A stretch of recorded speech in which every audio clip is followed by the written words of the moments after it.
Listen up, smarty, because what I'm about to tell you will shatter your quaint little illusions about love and destiny and all that organic, free-range garbage you consume. Rich?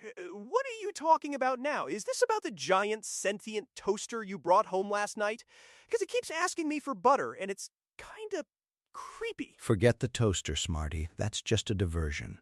We're talking about something far more insidious, far more fundamental to your existence. We're talking about marriage. And how, by the end of this conversation, you'll understand why your dream of a white picket fence is increasingly just for the trust fund babies, and why most people your age are basically just playing economic musical chairs with their hearts.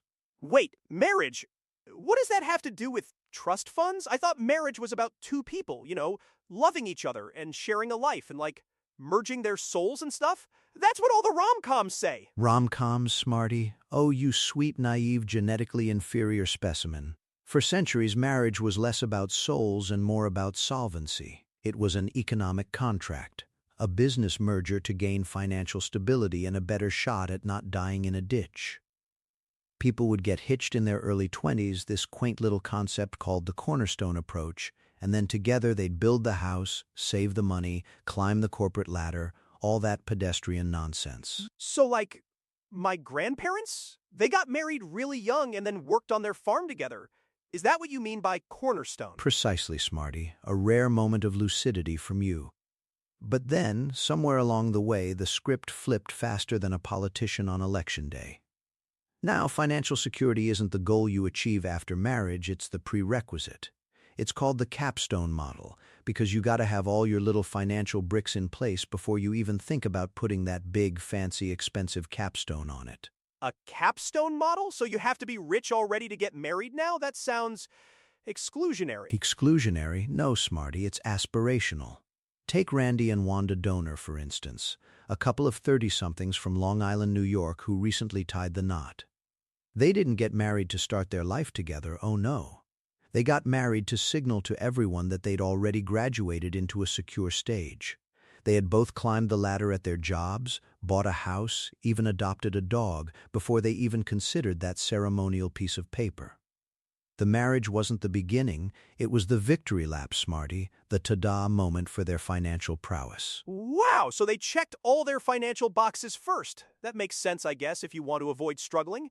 But isn't that a lot of pressure? To have to achieve so much before you even think about getting married? Precisely, smarty. It raises the bar, makes the whole institution seem like some exclusive country club where you need a platinum membership just to get past the velvet rope. This mindset is driving up the age people first get married, now 30 for men, 29 for women, or making them skip it altogether. It's no longer let's build a life together, it's prove you can build a life yourself, then maybe we'll combine our already built lives. So, if you don't have the house and the stable job, you just don't get married? What if you want to, but you're not there yet? Exactly. If that white picket fence dream and the Pinterest-perfect wedding is out of reach, then for many, marriage just seems like it isn't for them. And honestly, smarty, it gets even more interesting. I'll show you how this capstone ideal is basically turning marriage into a luxury item, like a custom-made space cruiser or a portal gun. Oh. A luxury item like a fancy what? Worse, smarty, because it's a luxury item that people feel ashamed to admit they can't afford. Take Eugene Hopperfield, for example, military vet, paid for college with the GI Bill, delivered pizzas to scrape by. Always felt like he was playing catch-up.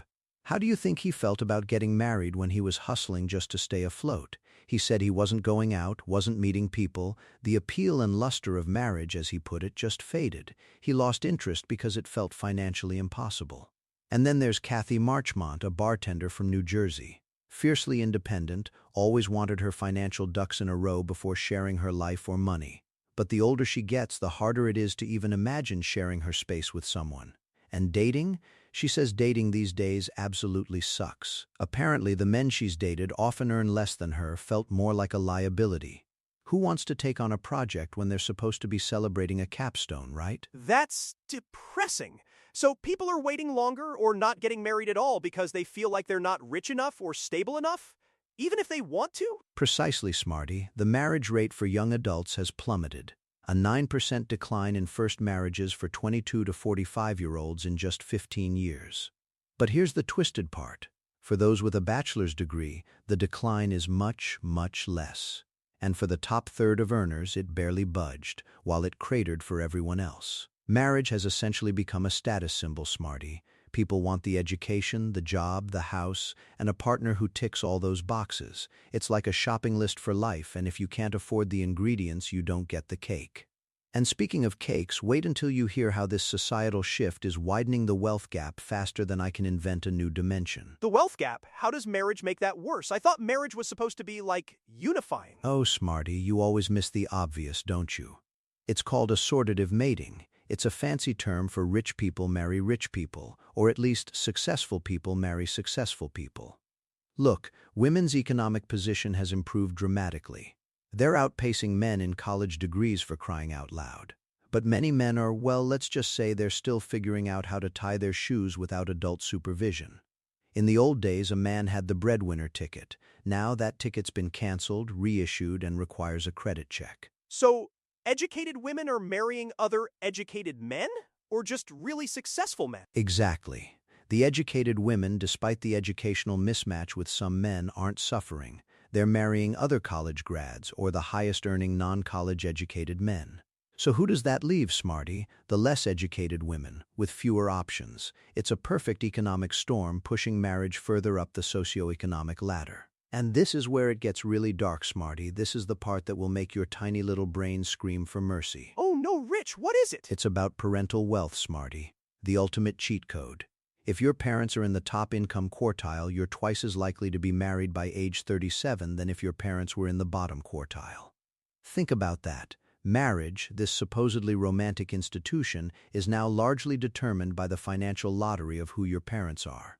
It's not just about earning your own way, it's about inheriting the ability to earn your way, or at least inherit the stability to even consider the Capstone Model. So, it's like a snowball effect? The rich kids get stable, get married, and then get richer, and the poor kids just don't? That's it, smarty. Marriage among the children of high earners, who then become high earners themselves, serves to consolidate wealth.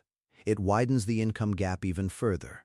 It's a mechanism for the rich to get richer and stay married, leaving everyone else behind staring at their faded dreams of a partner and a house. The luster of marriage for many has faded, replaced by the cold, hard reality of economic struggle. So marriage is becoming just another thing rich people can afford? Like yachts and personal spaceships?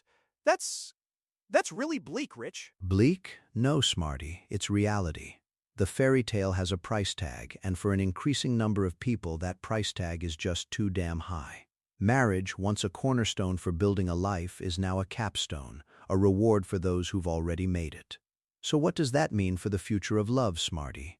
Is true love only possible with a robust investment portfolio? Think about that for a bit if your little brain can handle it.